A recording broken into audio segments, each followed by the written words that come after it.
भिवानी की मनीषा का अंतिम संस्कार हो चुका है।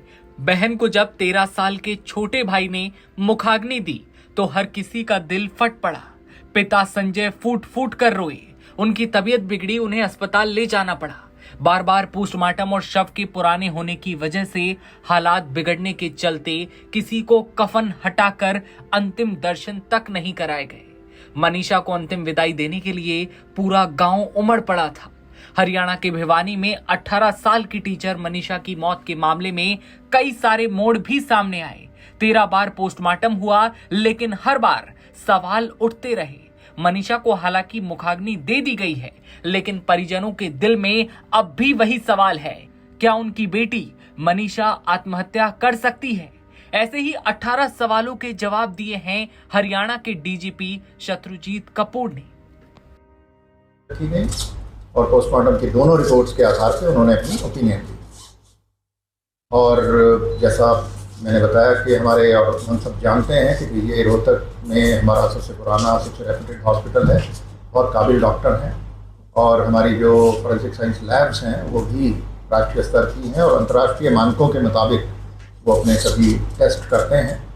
तो ये जो निर्णय हुआ सीबीआई को देने का, किसी भी तरीके से कोई उनकी, हमारे जो वैज्ञानिक हैं और जो हमारे डॉक्टर हैं, उनकी निष्ठा और काबिलियत पर कोई प्रश्न चिन्ह नहीं है, बल्कि क्योंकि परिवार की मांग थी और ये ट्रांसपेरेंसी की एक जो कमिटमेंट है सरकार की, उसके तहत ये सब कुछ ट्रांसपेरेंटली किया जाए और जन भावना का ध्यान रखते हुए ये निर्णय लिया गया। और इसमें जैसे ही पर्सोना डिमांड आई उसको तुरंत मान करके इस केस को जल्दी ही ट्रांसफ़र कर दिया जाएगा। उसकी प्रक्रिया है, वो पूरी करके ये सीबीआई को चला जाएगा।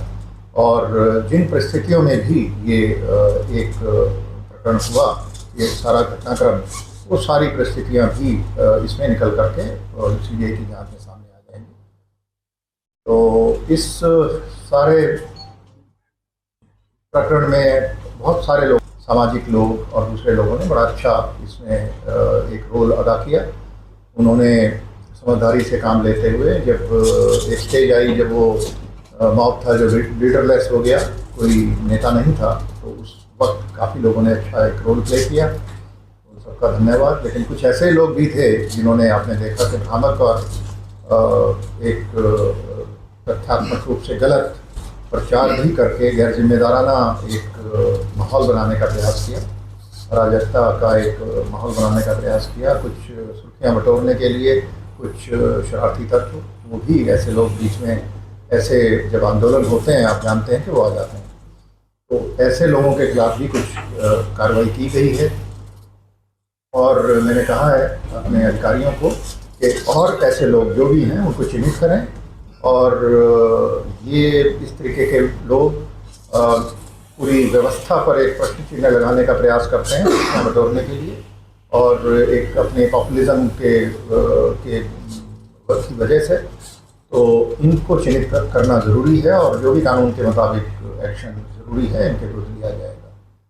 इस प्रकार के लोग पूरे लोकतंत्र पर एक तरह से प्रश्न चिन्ह लगाने का प्रयास करते हैं।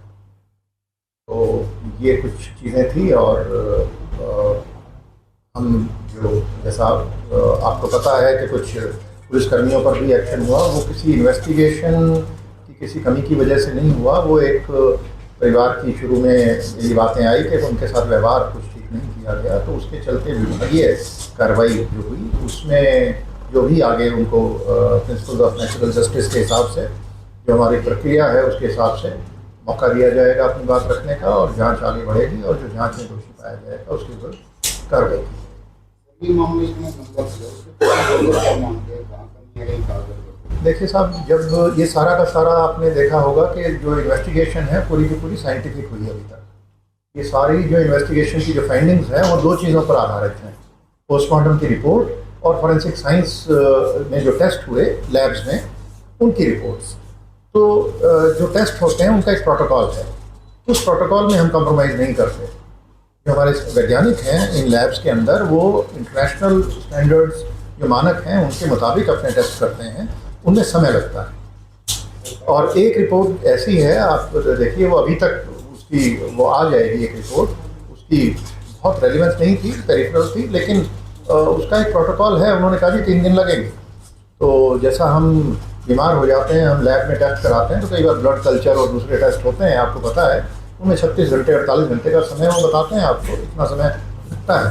तो जो फोरेंसिक साइंस के टेस्ट हैं उसमें लैब्स के अंदर, उनमें जो समय लगा, और जब जैसे ही हमारी विसरा की रिपोर्ट मंडे को मिली, सोमवार जो गया उसको मिली, मंडे को ही हमने प्रयास किया कि इनको, वो उसी दिन बोर्ड बन गया और बोर्ड बनकर उन्होंने ओपिनियन दे दी, जिसके बारे में आपको अवगत भी कराया गया। तो उसने तो ऐसा है कि ये जो एक प्रोटोकॉल है हमने अपना बनाया 2005-06 के आसपास, कि जितने भी मिसिंग पर्सन हैं उनमें हरियाणा एक ऐसा प्रांत है जहाँ पे एफआईआर की जाती है। अगर आप पूरे देश को देखें तो वहाँ पे सिर्फ रोजनामचे में एक एंट्री कर दी जाती है, डीडी एंट्री जिसको कहते हैं। और इसमें अगर क्राइम इन इंडिया जो एनसीआरबी जो इसको पब्लिश करती है, अगर आप उसमें वो टेबल देखेंगे, तालिका, तो आप पाएंगे कि 80% केस मिसिंग पर्सन के हरियाणा में ही होते हैं। इसका मतलब ये नहीं कि पूरे देश में जो मिसिंग हुए हैं वो केवल हरियाणा में हुए हैं, होते सब जगह हैं, वहाँ पे एफआईआर नहीं होती, हम एफआईआर करते हैं। तो एफआईआर जो करते हैं वो जो धारा है उसकी 346 आईपीसी होती थी पहले, अब जो भी 127 या नए कानून का जो है 127(6), तो उसके तहत वो एफआईआर कर दी गई थी पहले ही दिन। जो हमारा प्रोटोकॉल है उसमें कोई डिले नहीं है। अभी तो फाइंडिंग्स आई हैं इसमें, जो बोर्ड ने दिए हैं, वालों ने दिए हैं, पुलिस ने कुछ केस रजिस्टर किए हैं या ये सीबीआई ही करेगी?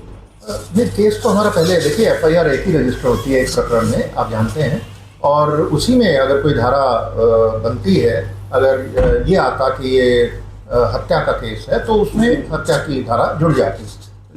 लेकिन इसमें जो ओपिनियन आई वो विपरीत आई, तो उसमें आपने ऐड किया है। अच्छा, पहले क्योंकि ये बयान आ गया था, उनके शक के आधार पे इन्होंने जो मर्डर की जो धारा है वो ऐड कर दी।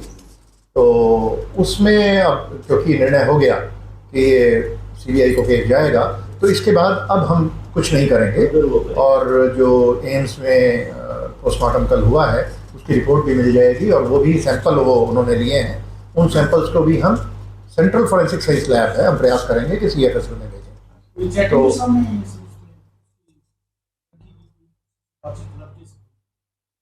ऐसा कि वो उन डिटेल्स में अभी जाने का कोई बहुत अभी औचित्य नहीं है कि, लेकिन हाँ वहाँ पे ये ज़रूर है कि जैसा कि आप जानते हैं, बात पहले भी आ चुकी कि सुसाइड नोट वहीं पे मिला, और जो इंसेक्टिसाइड खरीदने की बात है इसकी, वो भी इसमें आ चुकी है, और जो जिस दुकान से ये खरीदा गया उनके बयान भी आ चुके हैं।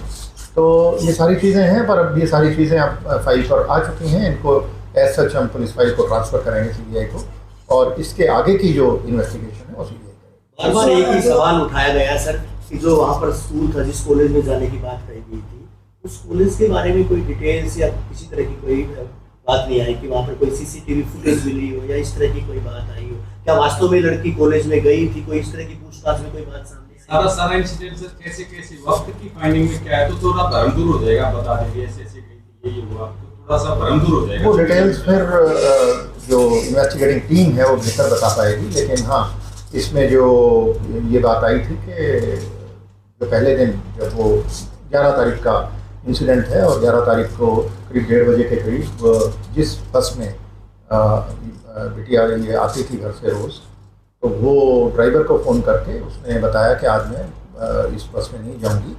और उसके बाद करीब आधे घंटे के बाद वो एक वीडियो फुटेज है जिसमें वो इंसेक्टिसाइड की दुकान पर उसकी प्रेजेंस बहुत दूर से है, लेकिन वो दिखाई दे रही है। और जो इंसेक्टिसाइड खरीदने का एक रजिस्टर मेंटेन किया जाता है दुकान में, वहाँ भी एंट्री की हुई है दुकानदार ने, और दुकानदार के फिर बयान भी आए। उन्होंने बताया कि हाँ एक बच्ची आई थी और उसने ये परचेज़ किया। और उसके बाद की कोई उस एरिया में कोई सीसीटीवी कैमरे नहीं है, तो उसके बाद की कोई आई विटनेस अकाउंट हमारे पास नहीं है। और उसके बाद फिर जो 13 तारीख को जब बॉडी मिली, और वहाँ पे जो सबसे पहले देखा उस केस के एक मालिक हैं, उन्होंने एक लड़का रखा हुआ है अपने, उसने सबसे पहले देखा, और उसने देखा कुछ जैसा बताया गया मुझे कि कुत्तों का एक झुंड था जो कहीं इकट्ठे, वो जैसे किसी जानवर को खाते हैं, तो उसको शक हुआ ये उनको दौड़ाने गया। तो वो उसके बाद फिर इसने किसी को बुलाया, कुत्ते एग्रेसिव थे, तो इन दो लोगों ने मिलकर उसको उठाया तो डेड बॉडी को इन्होंने देखा। तो सबसे पहले देखने वाले ये लोग थे, उनके भी बयान थे। और उसके बाद से बॉडी को शिफ्ट किया गया, सीन ऑफ क्राइम की एग्जामिनेशन करा के और शिफ्ट करके जो पहला पोस्टमार्टम हुआ 13 को ही, उसकी जैसी रिपोर्ट आई उसके बाद परिवार संतुष्ट नहीं था, तो इसको रोहतक पीजीआई रोहतक के अंदर सेकंड पोस्टमार्टम का निर्णय तभी लिया गया और वहाँ पे भेज करके उस पोस्टमार्टम की पूरी वीडियोग्राफी भी करवाई गई। और उसके बाद की घटनाक्रम आप सभी जानते ही हैं, तो जो मैं बता चुका हूँ। और अब क्योंकि ये मांग भी थी परिवार की और हम सबसे ज़्यादा महत्वपूर्ण हमारे लिए परिवार ही है और एक जन भावना भी थी, उसका ध्यान रखते हुए सरकार ने जो निर्णय लिया सीबीआई को कि इसकी इन्वेस्टिगेशन ट्रांसफ़र करने का, इसके मुताबिक आगे इन्वेस्टिगेशन बढ़ेगी और उसमें जो भी सहयोग हमारी तरफ से होगा वो हम सीबीआई को देंगे। जो उसके पास में जो मिला था तो मिला था वो पहले शो नहीं किया था। देखिए कि ये तो जैसा कि मैंने बताया कि 2 पोस्टमार्टम हुए, उनमें उन्होंने कुछ टेस्ट बताए और शुरू में जिस तरीके से वो उसको खाया हुआ था नेक को, तो वो हमें भी ये लगता था कि ये मर्डर हो सकता है। और उनकी स्टेटमेंट पे जैसा बताया एसपी साहब ने कि उसको मर्डर की धाराएं भी हमने ऐड कर दी तुरंत पहले दिन के बाद ही, जैसे ही ये डेड बॉडी मिली। तो जो सुसाइड नोट की बात है ये भी मिल गया, लेकिन उसकी जो ऑथेंटिसिटी है वो एस्टेब्लिश करने में समय लगता है। तो ये चीज़ें इन्वेस्टिगेशन में जब मिलती हैं उनको डॉक्यूमेंट कर लेते हैं, सीन ऑफ क्राइम टीम जाती है, उसमें भी साइंटिस्ट होते हैं, आप जानते हैं। जैसे हमारी हर जिले में एक सीन ऑफ क्राइम टीम है जिसको एक SSO senior scientific officer head करते हैं और उन्होंने वो सारा वीडियोग्राफी भी करते हैं सारे सीन की।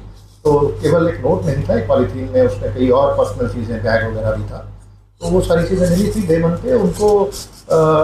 जो आप कह रहे हैं पब्लिक करने की बात, तो वो चीज़ें सारी इन्वेस्टिगेशन को डे 1 से हम पब्लिक नहीं करते। उसका कोई ऐसा वो तभी है जब उसकी हमें ऑथेंटिसिटी भी चेक करनी होती है।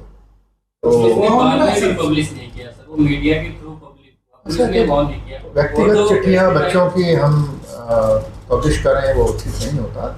जो भी इन्वेस्टिगेटिंग एजेंसी अपनी स्टेटमेंट देगी वो एक नफी तुली स्टेटमेंट होनी चाहिए और उसी हिसाब से दी जाती है। बीजेपी हरियाणा समझते हैं कि शांतिपूर्ण तरीके से अब ये तमाम माहौल जो है शांत है पूरी तरह से। हाँ, इस वक्त बिल्कुल शांत है और जैसा मैंने बताया कि ये जो इस तरीके के एलिमेंट्स हैं जिन्होंने इसमें एक गलत किस्म का रोल प्ले किया, जिन्होंने अच्छा रोल प्ले किया उनका धन्यवाद, और जिन्होंने अराजकता फैलाने का प्रयास किया इनको हम ज़रूर चिन्हित करेंगे और ये अपनी गतिविधियों में भविष्य में कभी कामयाब ना हो पाए इसका इंतजाम। 24 घंटे के लिए इंटरनेट की अवधि और बढ़ाई गई, इंटरनेट को सस्पेंड किया गया 24 घंटे के लिए, और तो लोगों को बेहद परेशानियां हो रही हैं। बिल्कुल ठीक बात है, मुझसे परेशानियां होती हैं, पर पब्लिक ऑर्डर मेंटेन करने के लिए कई बार टफ डिसीजन लेने पड़ते हैं और कोई ऐसी गलत घटना ना हो जाए उसको प्रिवेंट करने के लिए भी ये ज़रूरी होता है कि ये फैसले बड़े सोच समझ के लिए जाते हैं। और ये निर्णय केवल 2 जिलों तक ही सीमित था और इसको